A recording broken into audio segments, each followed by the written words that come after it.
This episode is brought to you by Nespresso and Samra Origins by the Weekend Coffee Collection. Introducing Samra Origins. My collaboration with Nespresso is a connection to my roots, to my mother, Samra. Coffee that hits the right notes. It transports you.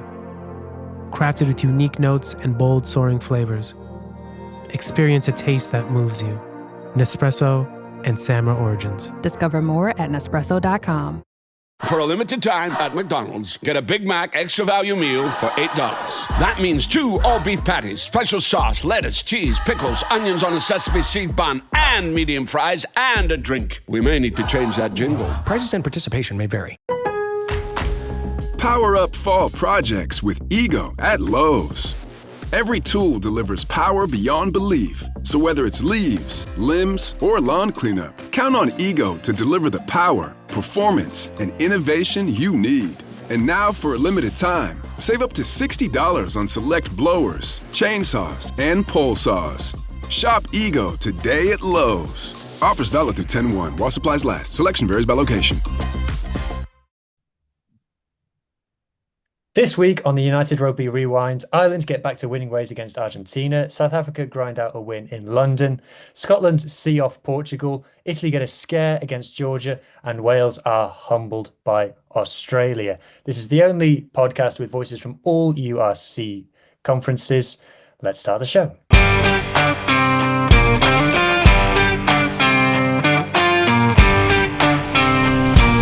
You're listening to United Rugby Rewind.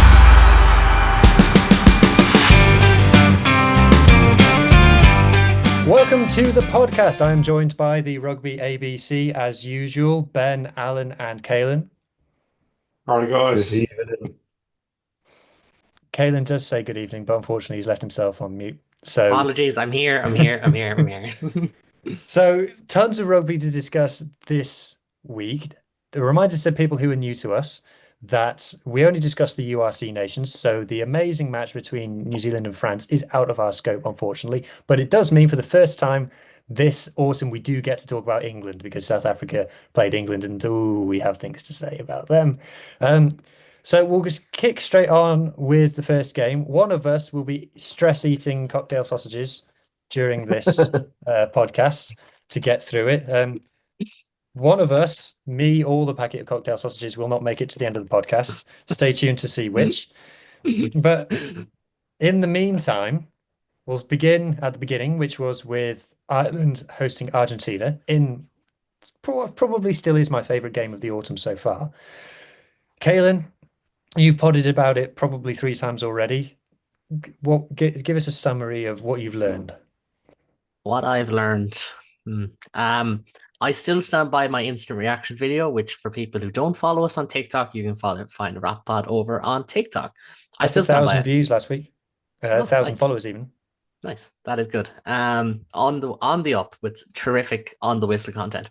But look, I think Ireland were brilliant for half an hour and poor for 50. Mm-hmm. We will get into it. We have different opinions among the 4 of us about Ireland's standards.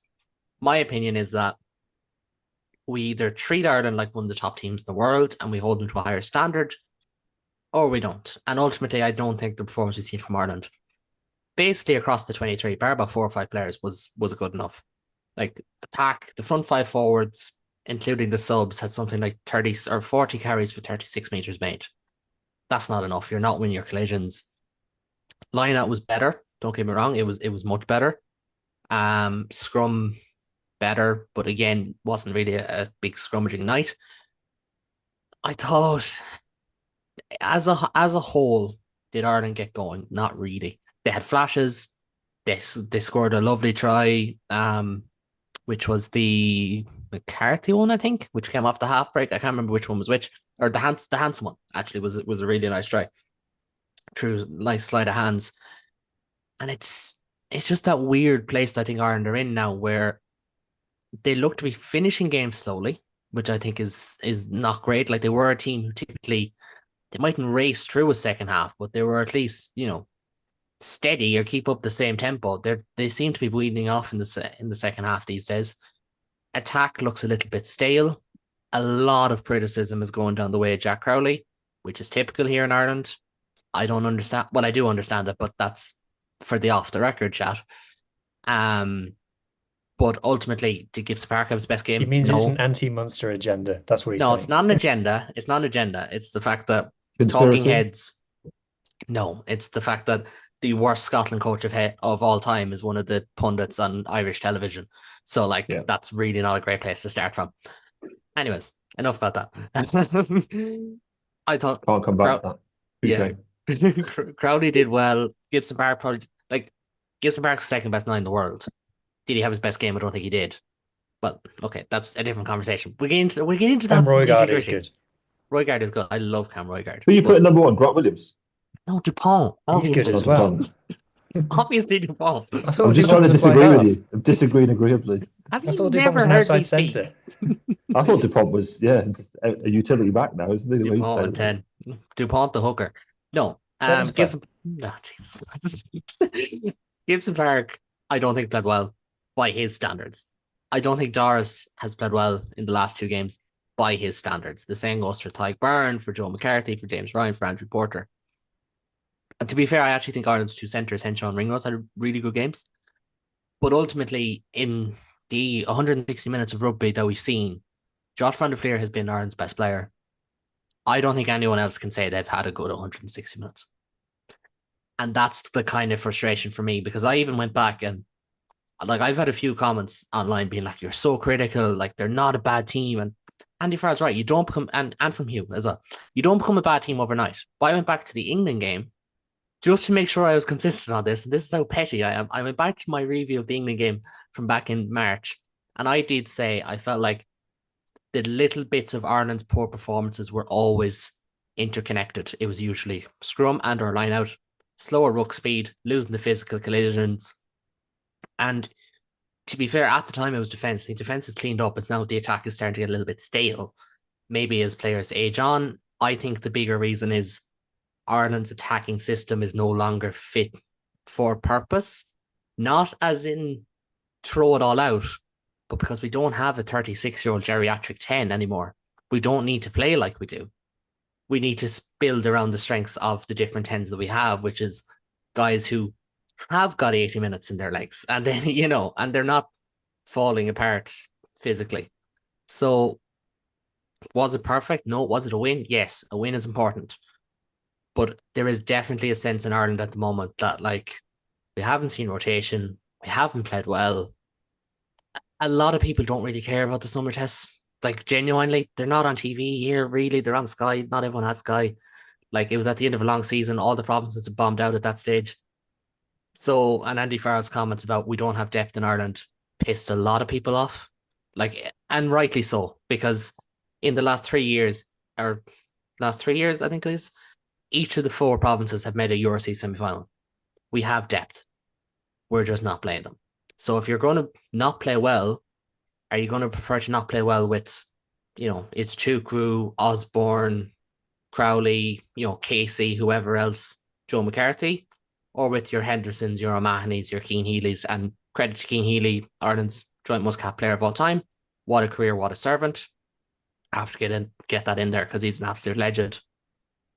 But I think that's where the frustration is really coming from Ireland fans, because it's the same team that we've seen for about 3 years. And like, Father Time catches up to everyone. Every single team we've ever seen, it will catch up to eventually. And it does look like it's catching up to Ireland. Yeah. Alan, what was your take on the game? Obviously, as South Africa being a big rival of Ireland now, or Ireland being a big rival of South Africa. Okay, I think what I said in the comments in our conversation, I think Ireland are in a unique position at the moment. They've obviously dominated, and they have been one of the best teams in the world, probably the best team over the last 3-4 years or so. And what I said was that I believe they were lucky to come away with a win. And I think there was a few people who kind of disagreed with that statement. I think the game against New Zealand was obviously a outlier, and I took it as I gave Ireland the benefit of the doubt, and I basically said that I thought that there was a bad performance and it was just a one-off and that kind of thing. But coming against Argentina, what we see from all the big teams, there's the South Africans, the New Zealand, these massive teams, is when you have a bad game like that, you come back with a massive win. And I think I said I was expecting a 15, 25 point win against Argentina because I thought Ireland were going to come back. And Kalen had said to me the week before that he didn't think it was like a blip, it was more of a trend. And I must admit, after this week, I think I'm more inclined to agree with him. I think Kalen was right in his assessment of what he said. I think that if they want to be one of the top teams, I think you lose a big game and you come back and you don't just win a game. The first thing is you make sure you come back and you show the performance and make your country proud. And I think they were struggling to do that through no fault of their own, because like you said, it's an the first half squad. was really good, it should be said. And I think the first half was exactly what you said they should do. Bounce out, straight out of the blocks. Exactly. Really fast start. But after about a half an hour, it was like a different game. And the thing is, what changed? What was the moment that changed? Was I think half time. I think it was a game. I think it was halftime, and there was a little bit of fatigue. Argentina got 2 quick fire penalties, and then the try, and then it's a different game. Yeah, and I think Argentina are in Ireland are in a unique position at the moment. We know that Argentina are improving; they're on the up. They've had 4 massive wins, 3 massive wins against the Southern Hemisphere teams this year. But Ireland, if you want to be one of the top teams, I think they're in a unique position, Ireland, now, where you're looking and you're saying you've won the game, but you're treating it like a loss. Because if that had been the All Blacks or the Springboks, you come away from the game thinking we need to get better and we need to get better quick. And I think this is the first time Ireland have been in this position. So we need to see what happens from here. And they need to. We know they've got the structures in place, they've got the coaching staff in place, they've got the systems in place. It's just a case of following through on it now, because it's going to get really tough. Because running around with that target on your back is really, really hard. And not all teams manage to do it. And I do believe Ireland can come back from this. But I don't know who they're touring next year. But it's going to be a real... In Central Europe, it'll be Georgia, Portugal and Romania, I believe. Not necessarily touring, but there's a chance of like a mini competition. You are definitely... The Six Nations is a pivotal one for you guys, I think. That's where you're going to have to try some new combinations. You're going to have to blood some new players. And we've all seen what happens when you do that. It doesn't matter what team it is. You struggle. I think you can do that in the Six Nations. Well, you have no choice at the moment, I think, because if England, I don't think are going to go away. I don't think they will either. There is a massive push from within Irish rugby that the Six Nations is the cash cow. It is what funds the game. And it is. And I'm not denying that isn't a massive factor. Of course, it's a massive factor. But I think there will be a push to, and even from Simon Easterby's own perspective, do you want, like, you've got England first up? Do you want to be handing out 2 or 3 debuts in that game in your first game? I wouldn't say against coach. England, but definitely against teams like, Italy, Wales. I would definitely blood more players, because you get past the Six Nations and then you're touring again, and then it doesn't get any easier. It'll be that tour. I feel like that tour will be there you go. But I think from my perspective, and you can disagree with me on this, but if you're going to use a tour of mainland Europe, and I do not mean to sound disrespectful when I say this, against Georgia, Portugal, Romania, you're not going to learn a lot. Like, I'm not trying to disparage, because those teams have made massive strides. But what standard are they? Essentially, Challenge Cup for the clubs, give or take. The problem isn't that we haven't seen Irish players play at that standard. It's the fact that we haven't seen them get into the training squads to even get a run out in these games at all. And I think that's where the frustration lies. And like, again, I do not want to take away from this player. Tom Clarkson won his debut on Friday. These Friday games throw me. I want to say yesterday. Yeah, I'll just start saying yesterday anymore. Fuck this. He won his debut on Friday, and I'm delighted for him, because any player wins their own debut, you have to be happy for them. But Leinster were allowed to sign 35-year-old Rabbi Slimani because they didn't feel like Tom Clarkson was of standard. That's fair enough. That's their prerogative. But we work in a union system, so these things can get criticised at the RFU's table. But Scott Wilson, who was one of the best young players in the URC last year for Ulster in his breakout year, goes on the Emerging Ireland Tour, doesn't start a single game, missed Ulster's games against the Bulls and Lions, the 2 best teams scrummaging-wise, and he doesn't get an Ireland call-up. But the thing is with you Irish it's almost guys, that sense of like, and I'll let you jump in a second. I think that's what's feeding into it, is my greater point, is like, yes, we're rotating, but Farrell's cohesion ball, as some people call it, is so dependent on like how Leinster play, that it's almost like, well, are we going to see anyone else? Like, there's almost a fear factor at this stage. It's like, are we ever going to see Gavin Coombs get capped again? And when you say that out loud, it sounds stupid because Gavin Coombs is one of the best players in the URC, and this is a URC podcast, so I'll try and tie everything back to URC if I can. But that's where the frustration starts to kick in amongst Irish fans. Not everyone. Oh, man up, not everyone. But I think that's where, and the whole thing about we don't have the depth has really pissed people off. Because if you're a Munster fan and you're not gone away from back-to-back URC finals, but you've had as many players capped for other nations as Ireland since the start of 2023, it's not the depth. The thing is, in South Africa, you have, in the Springbok squad at the moment, you do have journeymen. You have men who've travelled, who've played numerous, like Marnie Libbok, for example. He's played at the Bulls, he's played at other teams, he's played at the Stormers. And they're still important. No, they are important, but the thing is, they can be a lot more, it's almost like in Ireland, this is a regional thing. And then when they don't make it, when they get a couple of caps for Ireland, they're either written off completely, or they don't get a shot at any other proper. You don't always have to play for Leinster to be playing your best rugby. You can go somewhere else and you can excel there as well. And that's the prime example I give is Jeremy Luckman, because even when Jeremy Luckman signed for Munster, I wasn't sure how good of a player he was. He hadn't played a lot for Leinster. His scrummaging was not up standard. He's now a really, really good scrummager. He's 6 Ireland caps. Now, granted, again, Andrew Porter, world class. And if Andrew Porter can go 80 minutes, I'd nearly stick him in there for 80 minutes at this stage. He's that good. But that kind of backs up your point. It's like, oh, but did you write off Jean Klein? Did you write off Jean Klein? Well, I didn't. I did a lot of people in Ireland did. But Ireland did.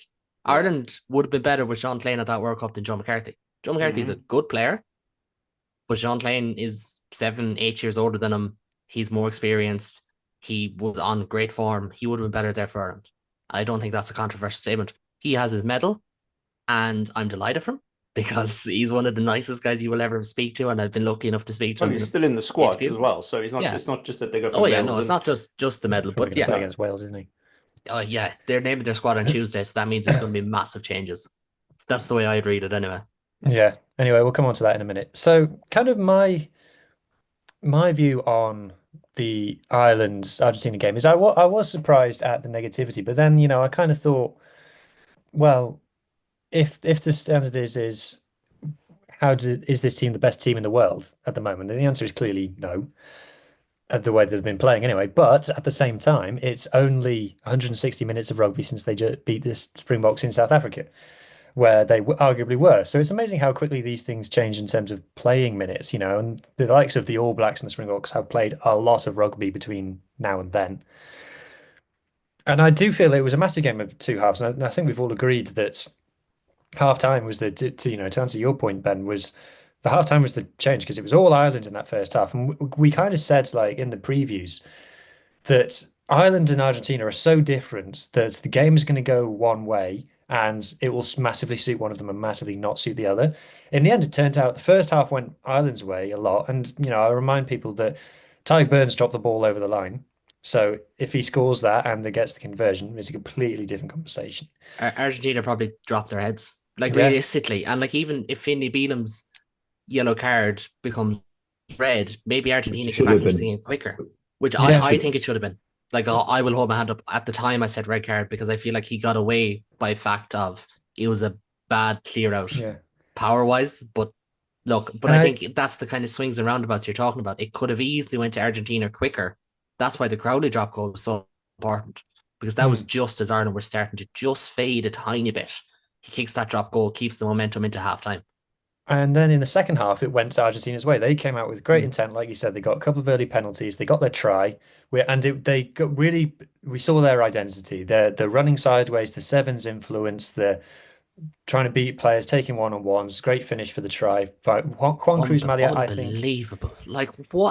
I think he's an outside shout for a World Player of the Year nomination. I don't think he'll win it, but I would be thinking about nominating him because what he's done club and country. We just nominate half the Toulouse players because they're just inevitably some of the best players in the world. What Nick Frost did today. But was it Ruma who played at the weekend? Was really good. Sorry? Was it Ruma that played back row for France and was really good? Ruma. Yeah. They just have them. But that try was, I know people will look at Ireland's defence and they did make an error, but he is electric. And also with Argentina, they do sacrifice the beginning of games. If you look at the game where they lost to the Springboks, they went 3 scores down within the first 20 minutes and then fought back into it. Their fitness, if you look at their players, all their players are quite slight by rugby standards. They don't have any big beasts, but that pays off at the end of the games because their fitness is amazing. Their defense for the last set with Ireland on their line, or the last defensive set, unbelievable. Like, I'm not sure any other team can bring that intensity, which brings me on to... Well, there is one other team that can. Okay, all right. You'll have your moment. I respect that. I respect that so much. I think Ryan Bird going off injured minutes after he came on was a massive turning point in the game. Same as last week, mind. It was exactly the same last week. That player, who was the player that went off after coming straight on? Tom O'Toole.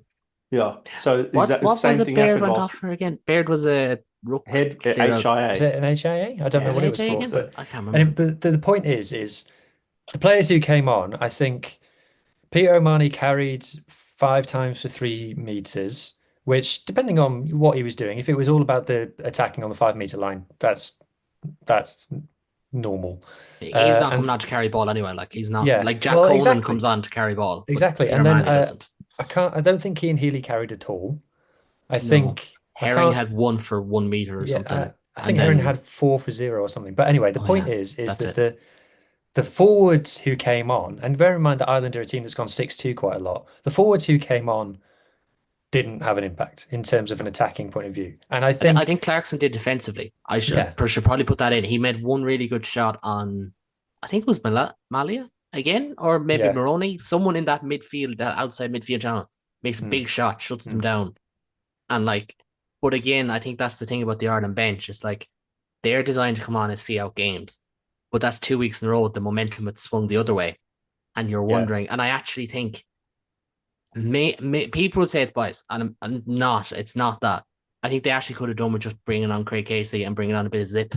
He got 6 minutes, and it's not that Gibson Park was playing that badly, but sometimes just to get a new set of eyes, especially at 9 in particular, because I've seen it before with, say, Munster, for example, just from knowing Murray and Casey. Sometimes they come on and they just see something, because that 9, you're always watching how the game is flowing, and I think that could have been a sub that they made. But it is unfortunate that 2 weeks in a row they've had a player go off within 2 or 3 minutes of coming on. A player like Ryan Bird, who's so dynamic, that would have been probably wouldn't have suited him the way the game was going, but definitely could have if Ireland had wrestled any momentum back in. Definitely could have. The players who did make an impact, I thought Osborne made a good impact when he came on. Well, I can't remember where he was playing. He went to 12. He came straight in for Henshaw. I'd have probably gone with either Osborne to 15 or Crowley to 15, just to kind of give Prendergast support. Now, Prendergast did well, don't get me wrong. I did think, but I'll come on to Prendergast now then, because I think you're right. I think Prendergast did go well, and he's one of those players who just looks good. Like, you can't say, "Oh, what did he do?" And you're like, he looked good. He's just polished. Yeah, polished is kind of the word for it. And he's got the same stylist as Manny Lebok, and I would like to see Andy Farrell be a bit braver. I would like to see him go, I'm actually going to start Prendergast and have Crowley on the bench. Not because he's a better player, but I would like to see someone like that. His 8 starts for Leinster. I know, but that comes into the conversation again. Though he's been in the system. We're not talking about Leinster. That comes into the conversation again. There's lads who've won things for their province who haven't got a cap. And I'm not saying Sam Prendergast is a wonderfully talented rugby player. I'm not saying he's not. He deserves to win a Test cap as well. But that is again part of the argument. It's Andy Farrell was bold there, and he's blooded a 4th out half or 5th out half in the last 12 months, including Johnny Sexton, who of course has now retired. And he's been bold in that particular position. But we've seen 2 props or 2 loose head props. Do you know what I mean? And I think it's that kind of, we need to be bold at prop. We might need to be bold at second row, because God love him. I love Tyke Byrne, but he's just looked old the last 2 weeks. He barred the first 20 minutes at the weekend. He was really good, but he looks old. I think there's just now unnecessary pressure on the Fiji game in terms of everyone's looking at Farrell and going, right, well, so what are you going to do in this game then? Because if you pick all the old guard, we're not going to like that. And if you pick a load of new players, then everyone's going to be getting the microscopes out and watching it. And if it's a iffy game or an iffy performance, which it always is when you blood players en masse, then people are going to be going, well, we've painted ourselves into a corner here. And that brings you back to that conversation. Ireland shouldn't have to blood players en masse, but it just comes to this position every year or two where they just be like, right, if we want to use the squad, we're going to have to do it en masse. Whereas I think, like the stat that I seen was since the start of 2023, Ireland have given debuts to 8 players. That was in a World Cup year with warm-ups. South Africa, New Zealand, 13, England 16, France 21. I don't know what Scotland is. Scotland's going to be sky high now after the weekend and their tour of Fiji summer, or the Americas. North America, South America. But I think there's that's about 30 new caps, I think, at least. Yeah, that's part of your point there, Hugh, because like they either go en masse now and it's going to be incredibly janky and they're going to limber over the line, or you go full strength and it's like, well, this is a window loss. And even the Australia game, like, number one, because there's a Joe Schmidt factor, and his biggest strength has always been finding an opposition weakness and using it against you. But there's also the fact that it's on a URC weekend. And if you even rotate a slight bit, of course there's going to be backlash. Because, if you say Gibson Park gets a rest, for example, Casey and Murray are gone from Munster for the weekend and in a big game against the Lions, and like we'll get onto that at the time. I think that's in almost a parasocial way. It's fascinating how the next 2 weeks go for optics, because Farrell has been the man who could do no wrong. And now he looks like a man under pressure. I've never seen it from him. Even when Ireland were going bad in early 2021, he did not look as tetchy as he does right now. Now it's like, well, fuck you guys. Like, why have you all turned on me? Which is fascinating because, as you kind of alluded to last week, like, if Ireland were to lose one of the next 2 games, it won't be just the Irish media. The English media will be dying to jump on top of them and say that, Steve Borthwick should manage the Lions or something because they go and beat Japan. So, like, it is, from a narrative point of view, it's fascinating. Oh my God, if Ireland lose to Australia, the cat is well out of the bag and amongst the pigeons. And it's going to be so funny as well, because so many Irish pundits wrote off Joe Schmidt after he left Ireland, but he's still an unbelievable head coach. And I know we'll get onto it later. We've talked enough about Ireland. But yeah, there's just so many narratives now. And I do love it. I love it from our perspective as talking about it, because Ireland had become a boring team. They hit their 4th or 5th gear. They steamroll a team. They win a game. Same team that comes in the next week. You make a change. That guy plays well. That's all gone. The only positive about all this is Ireland are now a really fascinating team. And I like that. I like a bit of chaos. Ben, anything else on this game before we move on?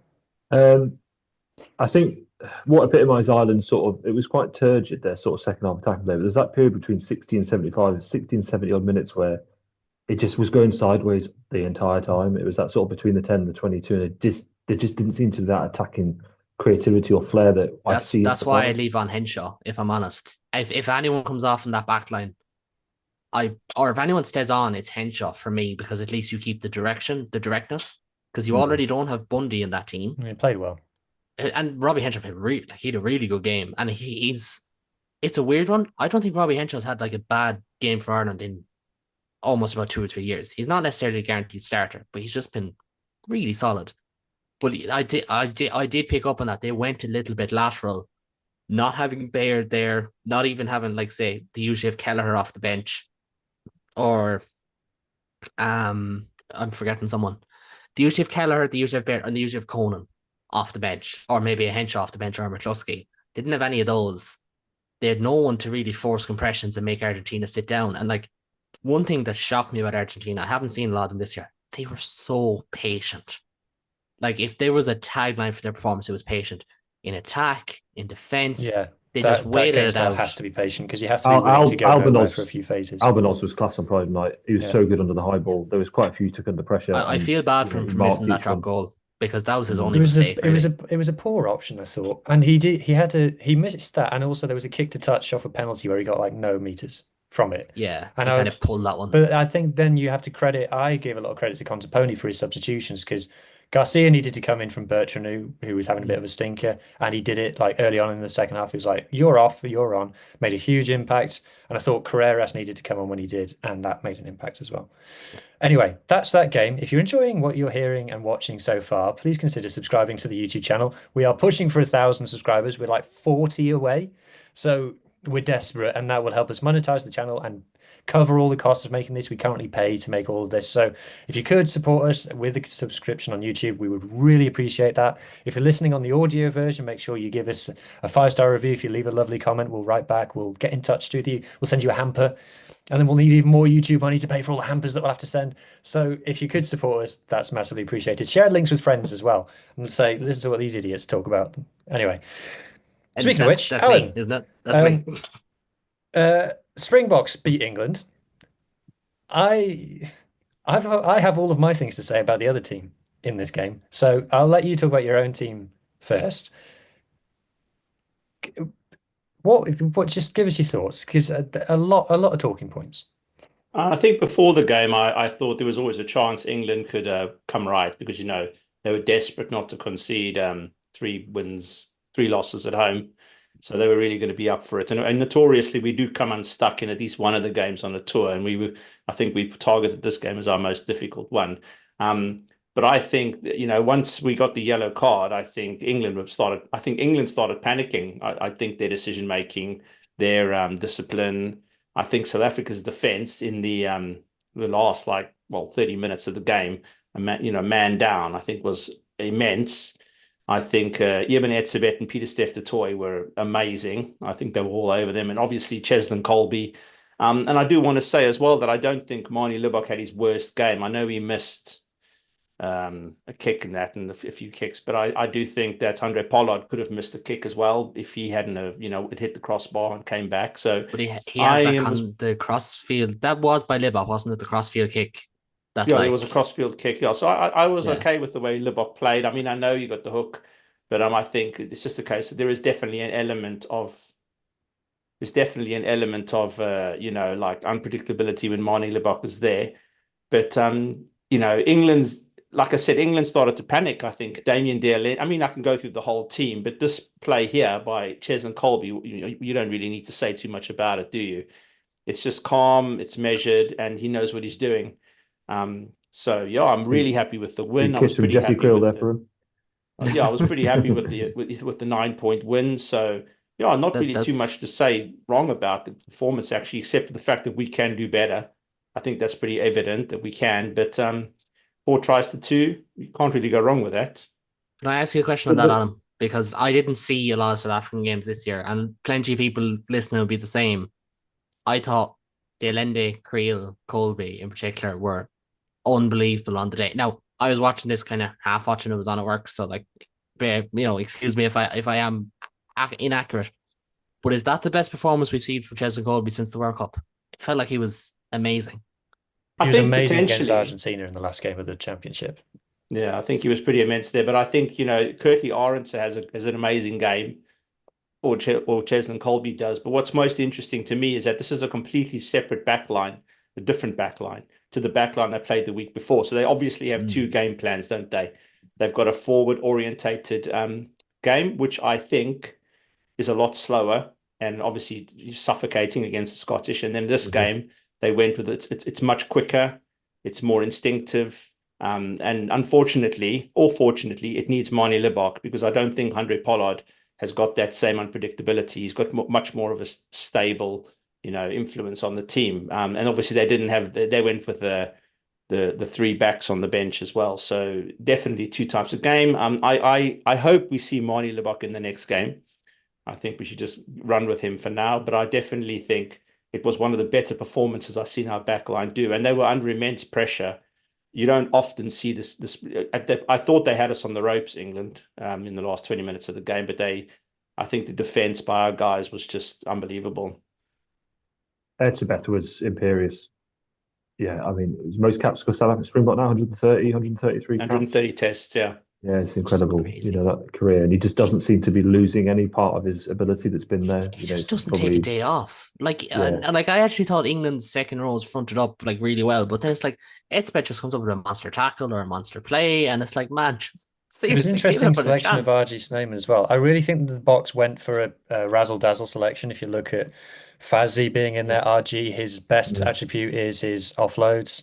And Manny as well. If it's funny, because the whole narrative will be that Andre Pollard came on and saved the day. But if you actually look at what he did in the game, he touched the ball like less than half a dozen times.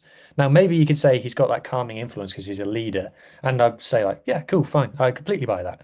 But I agree with you, Alan. I think the Box look a lot better in attack with Money there. And with the missed kicks from Manny, one was a touchline conversion that hit the upright.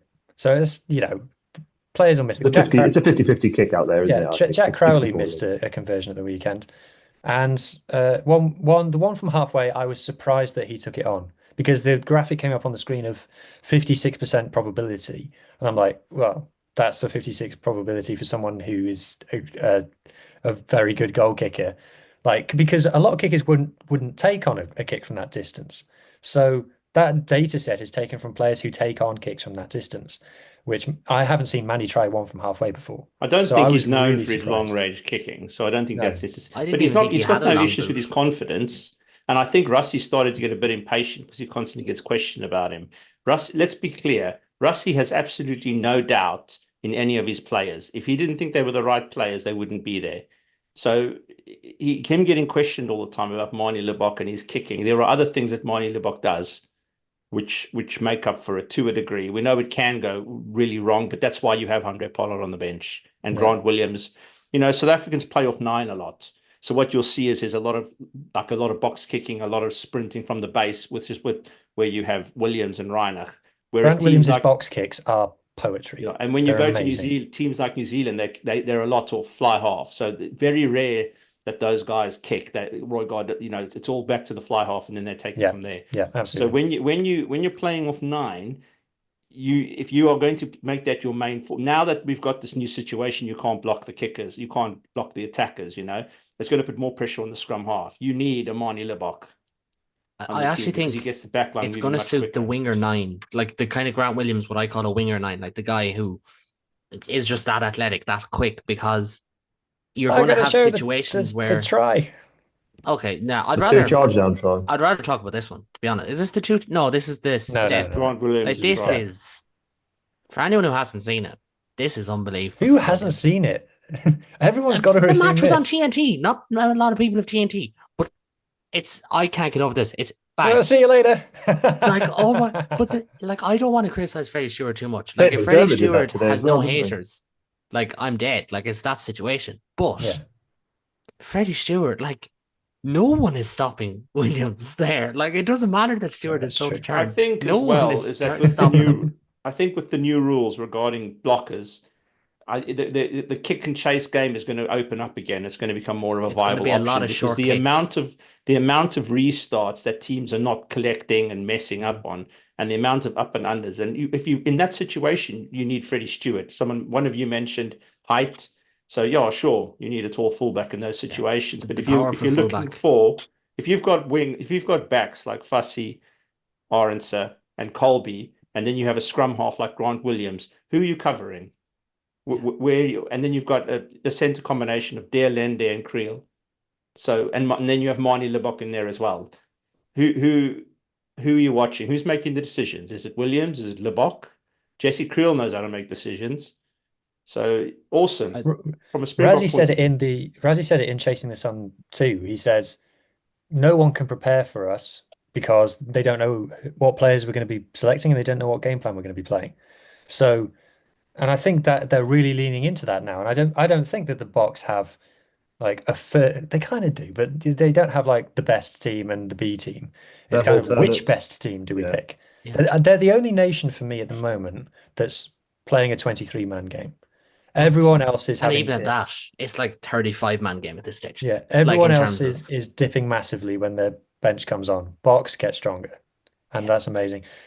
Grant Williams, I think, has been the best scrum half in the Southern Hemisphere this year, and it's weird that he's been always off the bench, but he took his opportunity in this game. He was unbelievable. Ben, what was your take on the game? Just quite happy to see England lose again. I think first of all, I'll get that one in because there's been a lot of England fans a bit salty saying, "Oh, at least we scored a couple of tries against the Box."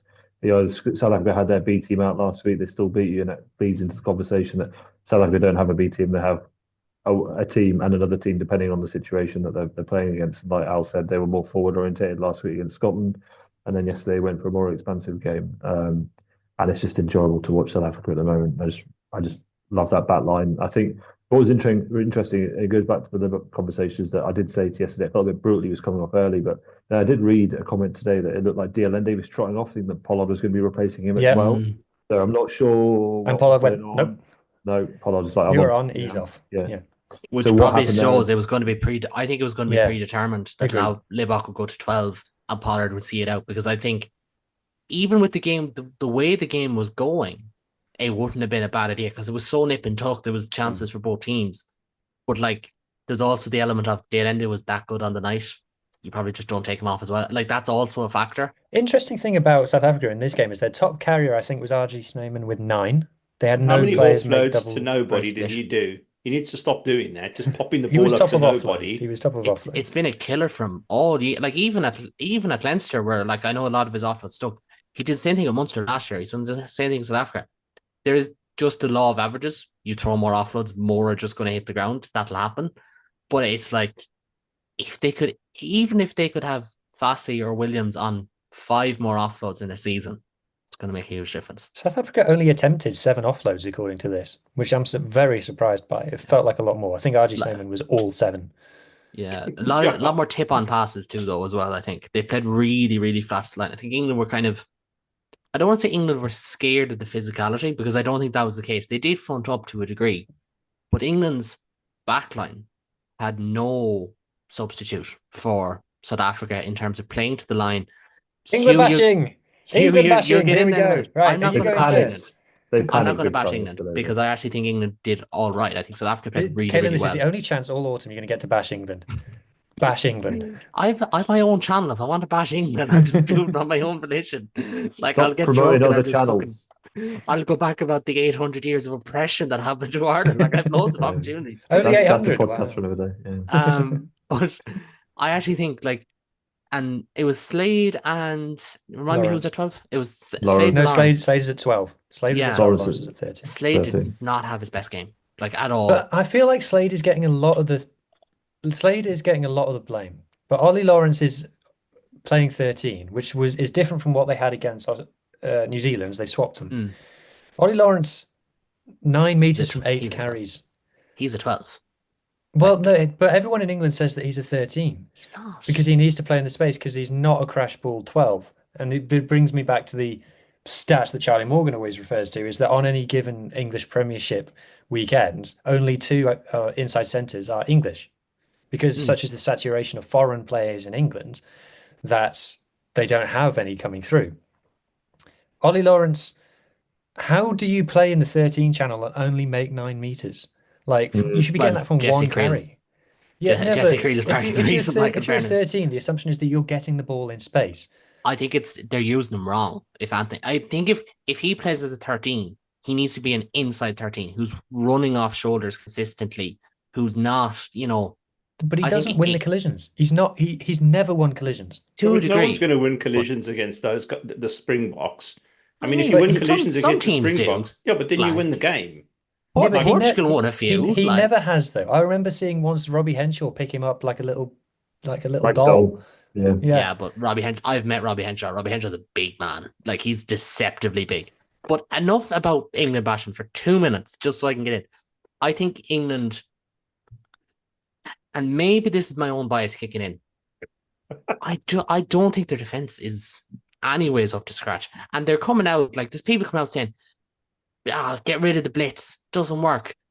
You had the man who was in the room for the last 2 World Cup wins.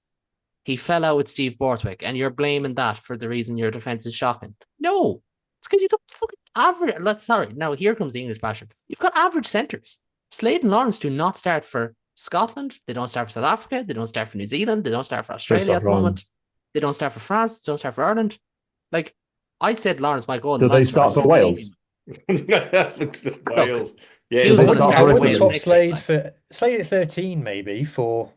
Anyway, we'll talk to Wales. We'll talk about Wales later. But we'll talk about Wales. But I just think, like, ultimately, your defensive system is set by your centres and your outside winger. Do England have top defensive players? No. Is the Premiership even a remotely defensive league? No, it is glorified sevens. There's not many of those at the moment, though, Kalen. There's not many there defensive is, leagues. I think. No, sorry, there's not many defensive leagues, but there's good defensive players in every league, apart from the Premiership, really. Like, you look at the URC. You see the scores, the average scores of the Premiership, it's outrageous every week. And you got 52-45, you know, or 45-38, whatever. I don't want to watch that rugby. Look at the top 14, for instance. Like, look at how Emilian Gaetan, he's only 21 years of age, how he's just a good top 14 player. Is a very defensive league, I will It's say. very defensive, but like, they make good defensive reads. They're physical in contact. They're not necessarily all playing a blitz or whatever, or all playing a drift. But I genuinely think the reason it didn't work for England is because they didn't get the buy-in. And like, I don't believe okay, I've got to jump in here because yes, I completely agree. And this has been the thing of England all year, is nothing in English rugby is pulling in the same direction as anything else. No. Everybody's pulling in different directions. Like, they had the World Cup, and everyone said during the World Cup, Jesus Christ, we cannot stand to watch this. This is unwatchable rugby. But they said, because it's knockout footy, we'll stick with you. And they finished third. And they went, okay. And everyone said, which is fair. That worked for the World Cup. You know, knockout footy, you got to play a certain way. Fine. You got to progress. And then they came out in the Six Nations, and you got players like Jamie George, who is, by the way, off the field, one of the most influential and powerful rugby players we've seen in a very long time. What he's achieved off the pitch politically is very impressive. One of the nicest guys in the game, and very ironically, some of the nicest rugby players in England came from Saracens, and they're the biggest team that breaks to play against. Owen Farrell is the same Maro Doge. So he's come out, and he wasn't the only one, came out and said, we want to entertain fans, we don't want to play boring rugby and things. So imagine that. Imagine Sia Khaleesi coming out and saying, we don't want to play the game plan that Razzie's told us to play. Like, it would never. Imagine Peter O'Mahony saying about Farrell. Imagine, well, I can't imagine Finn saying it about Tooney, but moving on. He probably already has to his face. Well, he changed the England 38 all game. Finn Russell decided to be the manager and the captain that day. So you've already got the player power balance between Borthwick and his players is very almost in favour of the players at the moment. And you've got the vice captains. Every vice captain is on central contract. You've got the contracts that they handed out. Finn Smith hasn't played a minute in the autumn yet. He's one of the 3 fly halves on one of these special contracts. No loose heads. You've got that going on. No tight heads. No tight heads. Sorry. Like you said, Caelan, everyone just, what is England's rugby DNA? What do you think of? You think of Big Martin men. Johnson. You think of, sadly, Lawrence Lalliot. You think of Neil Back. Yeah, you Johnny think Wilkinson. of you think of South Africa from Wish, basically. Back off. But the toughest pack you can play against. Yeah. And the pack does have good players in it. Maro Toji has been very good this autumn. There's no point denying it. George Martin had a good game. I think, George Martin had a good game. I think Cunningham South has done very well. Underhill has shown that he should be playing for England all the time, really. Ben Earl, we know what he can do. Although Ben Earl's not a big man, but he's obviously has physicality in different ways. Can we discuss that tackle in a minute? Yeah, that tackle by Khaleesi. So the pack isn't bad, but you've got this pulling of wanting to play other ways. And I will never forget all of the people who went at lengths to try and tell us that England were an exciting team now. And they lied. And how many times did they break 20 points or 25 points scored at home? How many times did they break it? Hardly ever. And even when they did last week, they still lost. Yet the defence, the whole point of England this year was supposed to be this defence, as you alluded to, Caelan. They got Felix Jones in. They made a huge noise about it, that they're going to be a blitz team now. They're going to have the South Africa World Cup winning defence. They've bought it. They've got it. And they're shipping 4 tries a game at home every game. Yeah. Exactly as you said, the Premiership doesn't support the England national side in any way. It's saturated with foreign players. The under-20s players for England get lost in it. They don't come through. England are the worst nation for bringing through under-20s talent. Even though how good their under-20s team is, it's sensational. That's what makes it a crime that they don't come through. And I don't understand what Borthwick's doing with his selection, because we can have a joke about the Leinster bias in the Ireland team, or the Toulouse bias in the France team, or the Crusaders bias in the All Blacks team, although that's starting to reduce a bit now. In that backline that England finished with, they had Harry Randall from Bristol, Marcus Smith from Harlequins. They had Henry Slade from Exeter, Ollie Lawrence from Bath. They had a fullback from Leicester. I think both wingers were from Northampton. So out of a possible Who were the wingers? Freeman and Slatham.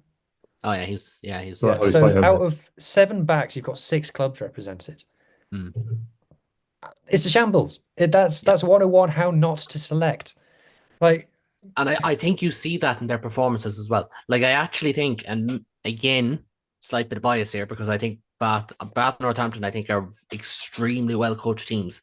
If you're going to roll the dice on anyone, go with them. And yes, I understand, like, Finn isn't eligible, and you know, there's bits like that. Like, I understand that they're not going to get Finn in, but when the likes of George Furbank and Tommy Freeman played for England 2 years ago, before Northampton's uptick, they didn't look like great players.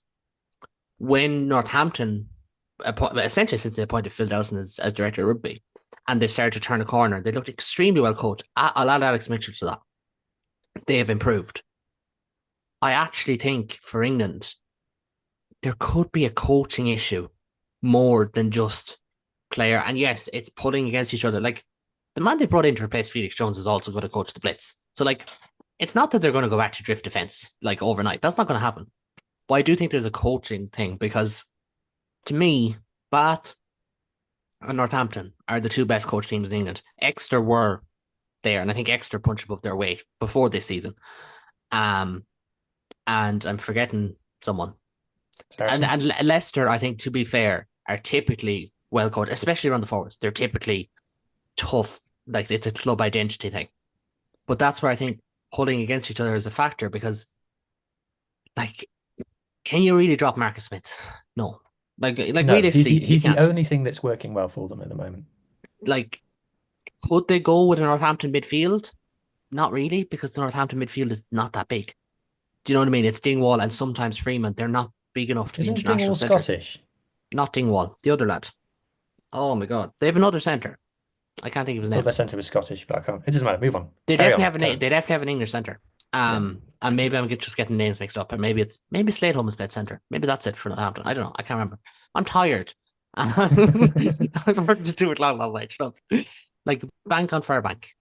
And then you get to that core and that cohesion. And, like, yes, I understand everything I've said before. I'm not saying cohesion is a bad thing. But if you're trying to find an identity, go with what's working. And I genuinely do think that, like, that Quins was the other team I was going to mention. Like, I think Quins are better coached now than they were before. This thing of, like, you know, okay, we've got a Bath scrum half this day, a Bristol scrum half the next day. It's Leicester, and it'll be Mitchell in the Six Nations from 4 different clubs. And then 10 is settled. Centre, as you said, there's a lot of outside talent at centre.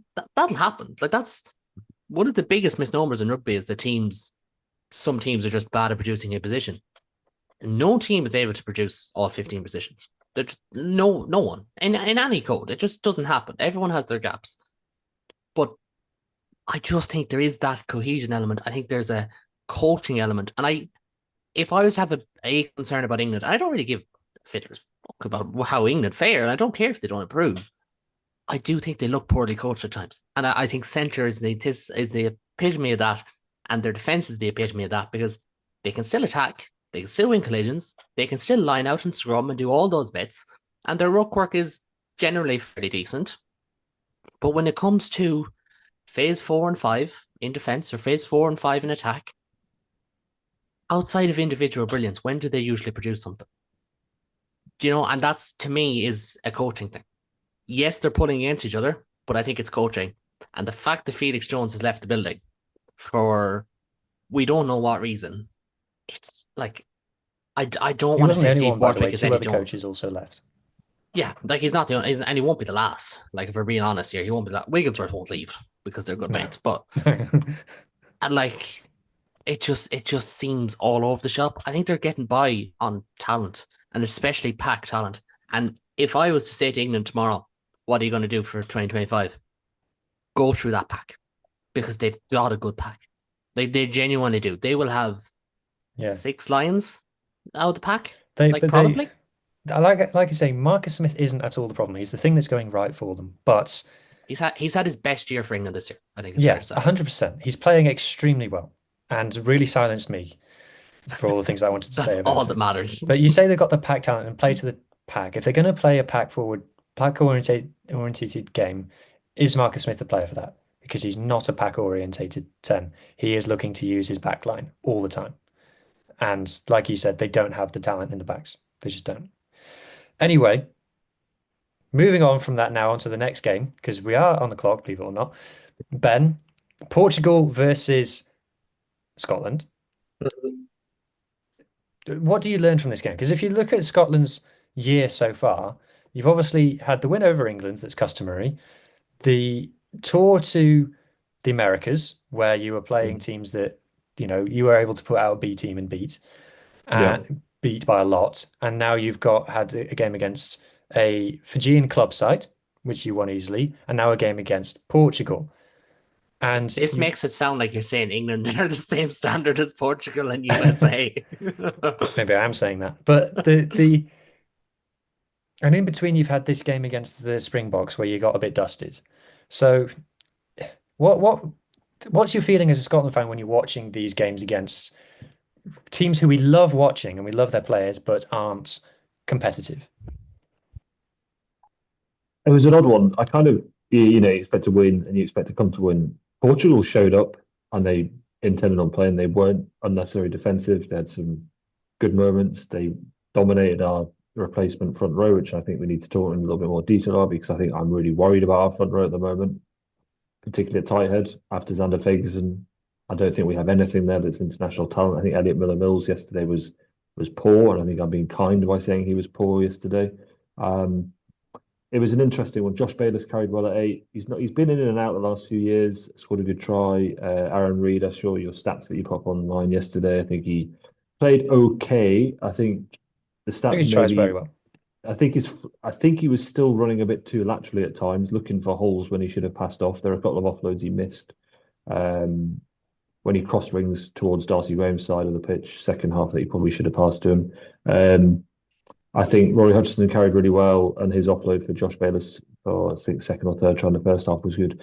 It was a bit broken, I think, yesterday. I feel like it was a lot of players that had not played together apart from training through the week. So I think there was a lot of players in there that Patrick Harrison was misfiring a little bit, both in the scrum and with the lineouts, and our lineout is a concern at the moment. I think whoever we have in there at 2, whether it's Cherry, Johnny Matthews, Harrison, Ashman, the 4 of them don't really seem to be getting that structure right for hooking and for the line out. It is a concern. So 2 and 3 are the major concerns to me after Fagerson.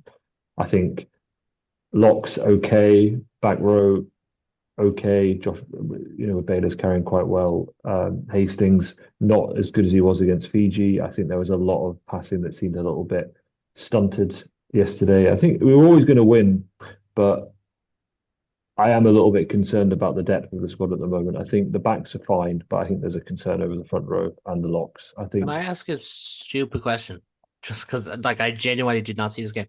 But how much did Scotland win by, and how much it was just like garbage time? Because I didn't see enough of it, It's 59-21. Yeah. And so was we that were 20. Convincing? It never wasn't looked hard. like losing. No, we never looked like losing. There was a couple of tries came off sort of fairly amateur play out the back by Portugal. Stafford McDowell's try in particular was epitomised that really kind of. It was a easily telegraphed intercept, and he's jogged into the posts. And McDowell played quite well at 12. First time he's captain Scotland. It was good to see Freddie Douglas come on. He's never played a pro game until yesterday. He's an Edinburgh player. Hasn't played for Edinburgh yet, apart from playing for the A team with Ben Healy. And we've obviously been a bit of chat about Ben Healy today and where he's going to go and what's going to happen with him. In terms of his fronting up with Sean Everett, which I 100% support, because I don't think Everett's a good enough head coach. And if he wants to go to Glasgow, he will go, and I'll be happy for him to go, because he needs to. Yeah, I'm glad if it is what he said has transpired, that he stuck up for himself and the rest of the squad. Tom Jordan has taken the money and gone to Bristol. He has, and I'm a little bit disappointed about TJ doing that. Going downwards in terms of team, if we're being honest, Well, the romantic in me would be like, well, you've just been given a Scotland cap after being in Glasgow for 3 years, and you weren't really doing much before you turned up at Glasgow. You're a bit of a journeyman and hadn't really found your place. And now he's off for the big bucks for 300 grand a year, which I get. But at the same time, I'm like, you've just got your Scotland cap and then you're looking to go. And I think a couple of Scottish sort of But he's been rugby offered journalists like kind of, 300 bags. I So know, I get it. So yeah, 9 tries yesterday. Darcy Graham obviously equalled Doohan's record. We'll see who takes the record again next weekend, or if they stay equal. Graham was pretty quiet yesterday, actually. I didn't really see him on the ball much. Portugal were good. Portugal were quite good. Marquez, the 9, scored a really good try. I swear he retired. I swear he retired. Yeah, he's getting on a bit. Be late 30s now, I think, at least. But he did. George Horn was okay at 9 yesterday. I think it's always difficult when you play those tier 2 nations is how professional do you remain and ensure you win the game, or do you throw caution to the wind and try things that kind of deviate from the game plan? And I felt like it was kind of a little bit of both yesterday. The first 25, 30 minutes we kept to the script, jogged into quite a comfortable lead. And then there was again that sort of 10-minute period before halftime and after halftime where we kind of just let ourselves down a bit. And then the replacement front row came on. There was a huge scrum from the Portuguese front 5 row. lineouts lost is a bad one. Yeah, 69%. I mean, against tier 1 nations, 6 nations, it's not good enough. You need to be 85% and over, and Portugal were. So what, 70? Yeah, nearly a third. And again, it was just bad throws and bad calls. And it was in attacking territory. It was 2 or 3 we lost in the 22. And it's not going to matter against Portugal. Granted, Portugal fronted up yesterday. They showed up. They did play the rugby that I'm happy they did. They didn't do a Romania in the World Cup and just kind of go, yeah, walk all over us and lose 89-0, which I was worried about because no one learns from that. It doesn't pay anything. They lost to USA last week as well. So I was worried as well. Yeah. But they showed up and I think gave Scotland a bit of a working. And maybe it does get through to the sort of second string that they need to start being a bit more thoughtful with their play because the front row it isn't up to much at the moment. Outside of Ferguson and Schumann, I'm a bit concerned. Yeah, I don't see anyone coming through at the moment. I think it's a bit like English centres. I think we could say the same with the Scottish front row. It's a bit of a concern, especially at hooker. Hooker's the big concern for me. Johnny Matthews got handed off by Storty, didn't he? Johnny Matthews was terrible when he came on yesterday, and I don't think he'd be afraid of admitting that himself. The camera panned to him at full time, and saw him mouth "F in hell." I know I'm not going to do Caelan. I can't swear as much as you can on the podcast. But I think he was quite resigned. He was like, because he got called in quite late because obviously injuries, suspension. And he missed an opportunity yesterday to kind of put his marker down and go, I'm worthy being called up because Townsend's not looked at him at all since that Romania game from memory. And he didn't really do much at all. Being handed off by a back. George Horn being handed off by Marquez and going under the posts, that was pretty amateurish as well. I don't want to be too sort of beaten down on Scotland because it's kind of a Scottish thing to do is to be negative, even though you've won, and be dour and sort of like despondent. But I still think we've got the nucleus of a strong side there, but a couple of injuries, whether it's in the front row or at 4 and 5, or Darge or Dempsey being injured, I think because Hamish Watson's, I don't think he's going to come back into the setup. Jamie Ritchie's kind of not over the hill, but he's certainly kind of less sort of he's more dispensable than he was as well, I think. So that sort of Darge Dempsey kind of access at the back row and Ferguson with Matt Ferguson and then Xander in the front row. I just worry about 1, 2, 4, and 5. I just don't think there's a strength there at the moment, and it's something that we need to work on. Freddie Douglas could be the answer at 5. Again, if he's good enough now, just chuck him straight in with the Six Nations. I have no issue with blooding him in the Six Nations next year. There's a lot of chat about him, youngest ever debutant since 1960 something, I think. And there was a very nice photograph yesterday of the most recent youngest debutant, which was he's now probably well into his 70s now, and he was sort of. There was a photograph of the term at the end, 60-year age gap, whatever it might be. But if Freddie Douglas is ready, then the SIU needs to be on the phone to Sean Everett and go start blooding him in that sort of gap now between the 6-8 weeks in that block with the Challenge Cup games coming up, and then blood him for the end of January, start of February. Just get him involved because he came on yesterday. I think he had seven tackles in 5 minutes when he came on yesterday. He was putting himself about, and with Scott Cummins and Grant Gilchrist being that sort of first choice lock pair, Grant Gilchrist is getting old now. I don't think he's going to be World Cup player. I think he'll be too old by the time of the next World Cup. And Scott Cummins he's good, but he's not a leader in that pack at the moment. I don't think. I think Gilchrist is kind of seen as a sort of the senior, kind of more mature character. Captains Edinburgh on occasion, leads the sort of the second row there. But if Freddie Douglas is ready, just go get him involved. Start him against Australia next weekend. I'd love to see him play more because I think he's ready. He looked ready yesterday, put himself about, wasn't overwhelmed by the occasion, and played really, really well. So yeah, it's nice to see that there is a ready-made replacement, and hopefully we'll see him go from strength to strength and get some more game time because he was very good. Alan, any thoughts on this game? Did you see much of it? I did watch the game. I like Portugal. I think they did well in the last World Cup, but something I think World Rugby probably need to look at this whole setup and stuff like that and see, because the odd Georgia game against Italy gets pretty close, but Scotland, I agree with Ben. Scotland are where they are, and they might be a lot more willing to blood players in the Six Nations, but I like the team. But the issues are exactly what Ben says. So there's not really too much to take to disagree with what he said there. We've got an opportunity to win the Six Nations next year, I think. I think it's. I can see Caelan raising his eyebrows, but I'm going to put it out there. I think we've got an opportunity next year. The way our home games are built, Ireland, Wales, and Italy at home, we've got a very good record against England. We've only lost to them twice in the last 9 years. Scotland can beat anyone on their day. But we have to do it 5 games in a row, or at least 4 games in a row. We look at the season. We won the first 2 games in the Six Nations for the first time in probably at least a decade, and then that game against France. If that try was given, it wasn't given. Probably should have been given, and then the rest of the campaign takes a different complexion. We go away to Italy, bit of a dour result against Ireland. We fronted up, but we were never going to win that game. But I still think we've got an opportunity there, but it hinges on the front row being the first choice front row being fit. And it has to be Schumann and it has to be Sander Fegs. And I'm just not sure who the first choice hooker is at the moment. I don't think Townsend knows either. I think there's a few options there, but not one of them have really stood up yet and went, this is the number 2 shirt is mine and I'm keeping it. The big concern, and I'm not trying to take the piss in this particular instance, but we spoke about it last week with Ireland that you can't get away with a bad line out at test level anymore. And look, Scotland would probably clean it up because vast majority of teams do over a period of time. But if it's still there come the Six Nations, it's hard to see them improving on where they were. That's the Edinburgh lineup is the Scotland lineup because we have Edinburgh hookers at 2 at the moment. That's how it's been for a while. It's Ashburn. Johnny Matthews isn't preferred by Townsend. It's been pretty obvious. And he obviously got his opportunity yesterday, didn't take it, but it's been Ashburn or it's been Harrison or it's been Dave Cherry until he had his fall down the stairs, which we talked about before. Who knows why that happened? We all know why it happened.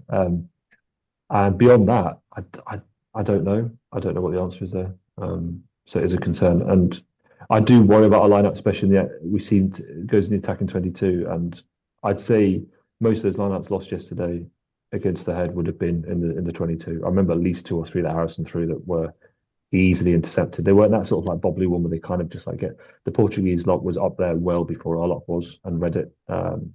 It's something we've got to work on because the game against, I know we're going to the previews at some point, but I know the game against Australia takes on a huge complexion now because Australia have won. Yeah, massive game. We'll preview that in a minute. But moving on now to the Italy game, so if people haven't seen this, because it was quite under the radar because it, obviously English, neither team was an English language nation, so there wasn't that much chat about it in all the places. But for people who haven't seen, Georgia came to Italy and were 17-3 up at one point, 17-6 up at one point in the first half. If no one has seen Georgia's tries, definitely go and watch them because the first one was a great set move, second phase, I think it was, move, where they were streaming through. I think there was about 4 players could have scored. Tabit Sadze, the winger, dotted it down. He's got 40 tries in 45 tests for Georgia. Unbelievable winger, also wears a scrum cap, something about them. And then for the second try, Niniashvili runs past about 40 men and half of Eastern Europe, does a lap around the Alps, comes back down, runs past them all again, and gives it to, I want to say Lobson Dietze? Probably got that wrong. And he dots it down. So Italy were massively in a hole in this game. And then Caelan, in the second half, they managed to get themselves out of trouble. Which is very convenient because I only flicked on just after halftime because I was watching another sport. But yeah, no, look, I kind of fall between two stools. At the time when it finished, I was like, that's a big result for Italy because they needed, like, they grounded out.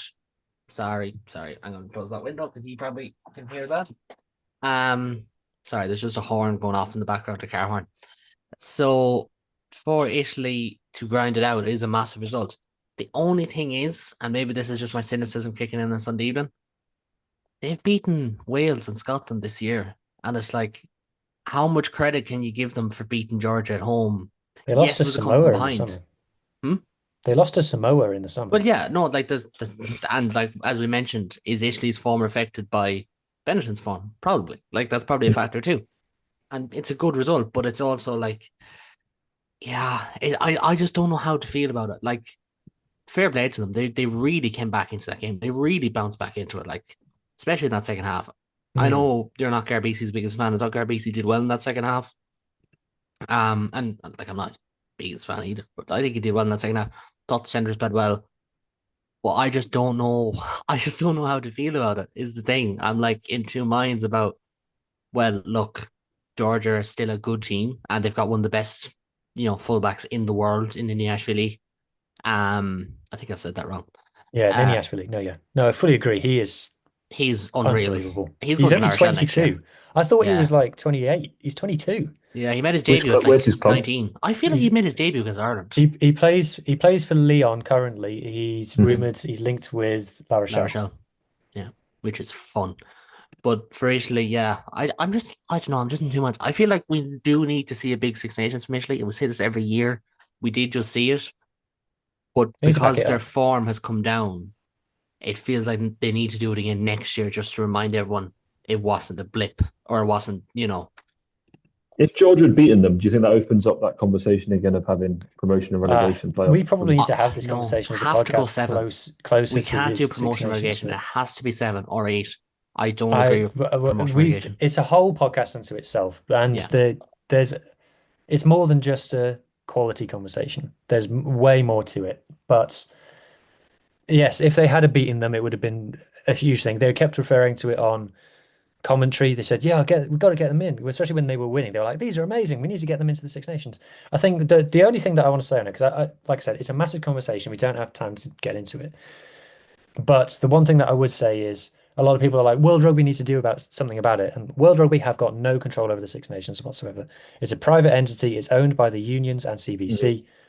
There is no obligation for the Six Nations to care about anybody other than the owners of that business, essentially.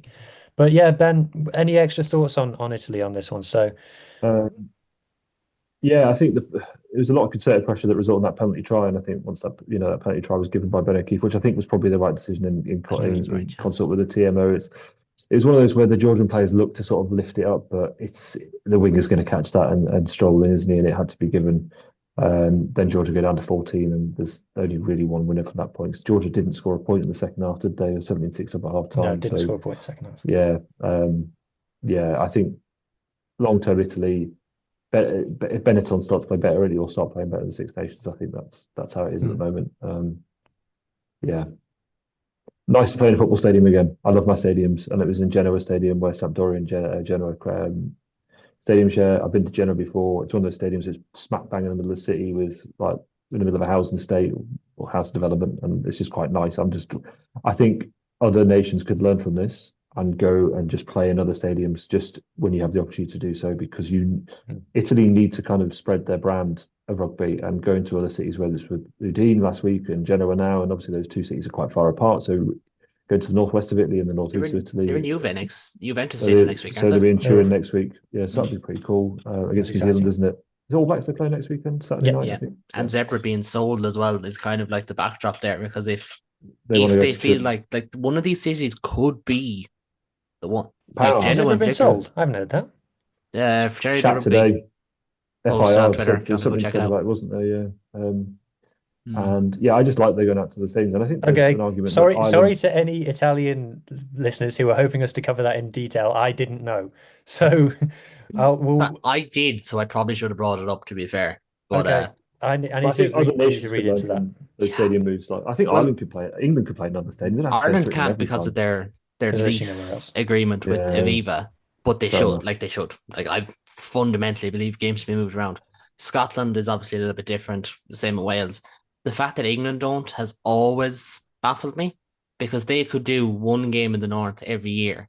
Newcastle, Manchester, or St James's, Liverpool, anywhere really. Like even like some of the championship stadiums would be grand, but it's just annoying that they don't. Rugby's very regional in England. France, France is a bit weird having their big stadium. Obviously, they don't struggle for tickets, do they? But France having their big stadium in Paris, where the Mediterranean and Atlantic coast are the hotbeds of rugby in France. Well, the only two teams above in the north are in Paris. That's it. And after that, La Rochelle, and everyone else is in the southwest and south and the Côte d'Azur region. It's incredible the split. Oh, apart from Vaughan are the first team. They're obviously northwest. Can I say one thing about France, New Zealand? Just one. The pre-game spectacle. Yeah, lads. France know how to film a rugby match. They know how to do it. BL Barry's pace as well. I'd like to give that a quick mention. That was unbelievable. The game as a rule, because it was an unbelievable game of rugby, in my opinion. I actually thought England South Africa was probably better in hindsight, but I kind of got caught up in the emotion of France New Zealand because I love French rugby. Yeah. But like the lights, the dimming, the spotlights, like the red, white, and blue that they have going around the top of the Stade de France, I love that anyway at the best of times. It was just so well done, and like we're at the midst of talking about like atmosphere here in Ireland. It comes up every time the rugby team plays. You turn on Murrayfield for a game against Portugal, where you're going to have a lot of first-time fans and things like that, and it's at 1 o'clock or 3 o'clock on a Saturday, and they're belting out Flower of Scotland.